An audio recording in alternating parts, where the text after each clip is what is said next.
Sir ఇక ఈ ఏపీలో ఎన్నికల సందర్భంగా కనిపిస్తున్న ఈ పొలిటికల్ ఫ్యాక్షన్‌ని ఎలా చూడాలి? ఇది ఇంకా పెరిగిద్దా? లేకపోతే కంట్రోల్ అవుద్దా? ఏవండీ అతని పని అయిపోయిందండి. ఇప్పటి వరకు మనం మాట్లాడుకున్న విధంలా ఆయనకి నేను ఈ పని చేశాను నాకు ఓటేయండి అనే అవకాశం లేదు. అవును. పైగా ఆ ఏడుపు మొఖం చూసి ఓటేసే పరిస్థితి లేదు. ఇతని నాటకాలన్నీ అందరికి అర్థమైపోయినాయి. హ్మ్.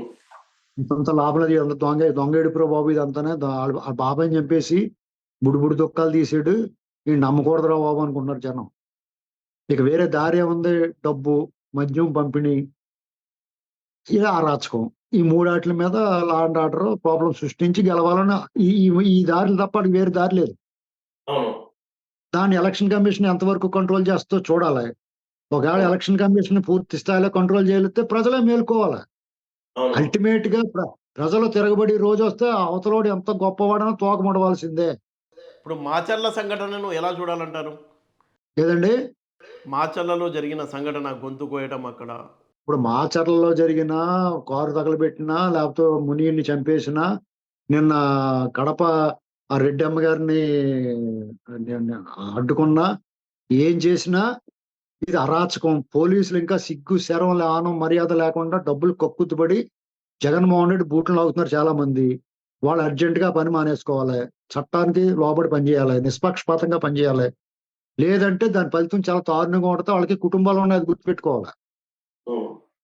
వాళ్ళ కుటుంబం సఫర్ అవుద్ది రేపొద్దున్న. రేపేముంది ఇప్పుడు అధికారులున్నారనుకోండి, అధికారి బానే ఉంటాడు. రేపొద్దున్న ఆడు బాగా సంపాదించుకున్నాడు. రేపొద్దున ఒక్క దెబ్బ ఇలాంటోడు జగన్‌మోహన్ రెడ్డి ప్రాపకంలో ఉంటే వందల కోట్లు కొట్టేత్తారు. ఏదో వ్యాపారం చేసుకున్న తర్వాత రాజకీయ పార్టీలో చేరిపోతాడు. హ్మ్. సీఐ, డీఎస్పీ చిన్న చిన్న స్థాయి అధికారులు ఏమవుతారు? రేపొద్దున ఆళ్ళ కుటుంబాలు లేవా? రేపొద్దున ఆళ్ళు సఫర్ అవ్వరా? పైగా ప్రజల్ని పీడించిన పాపం ఒకటి తగులుకుంటది కర్మ. ఇన్ని బాధలుంటాయి ఆళ్ళకి. అవును. ఆలోచించుకోవాలి. డబ్బులు ప్రలోభ పడకూడదు. ఇప్పుడు హ్మ్. ఆళ్ళందరిని డబ్బులిచ్చి కొనేసుకునే కార్యక్రమం చేత్తన్నారంట. దానికి ప్రలోభ పడితే రేపొద్దున ప్రజల చేతిలో ఈళ్ళు తన్నులు తింటారు. ఇప్పటి వరకు చాలా పరాభవం జరిగింది. పోలీసు వ్యవస్థకి చాలా చెడ్డ పేరొచ్చింది. రేపు ప్రజల చేతిలో తన్నులు తిన్నారంటే ఇంక అంతకన్నా పరాభవం ఉండదంట. అవును. అంటే ఈ ఫ్యాక్షన్ మరింత పెరగొచ్చా? ఈ దాదాపుగా ఈ 50 రోజుల్లో, రాబోయే 50 రోజుల్లో భయోత్పాతం సృష్టించి మీకు ప్రతిపక్షాలు కూడా చాలా సీరియస్‌గా తీసుకుంటున్నాయి. ఎలక్షన్ కమిషన్‌కి కంప్లెయింట్ ఇస్తారు. ఎలక్షన్ కమిషన్ కేంద్ర బలగాలతోటి ఎన్నికలు జరిపిస్తదండి. ఇయ్యాల కాకపోతే ఈ వారం 10 రోజుల్లో ఆదేశాలొస్తాయి. కేంద్ర బలగాలు అదుపులోకి తీసుకుంటారు.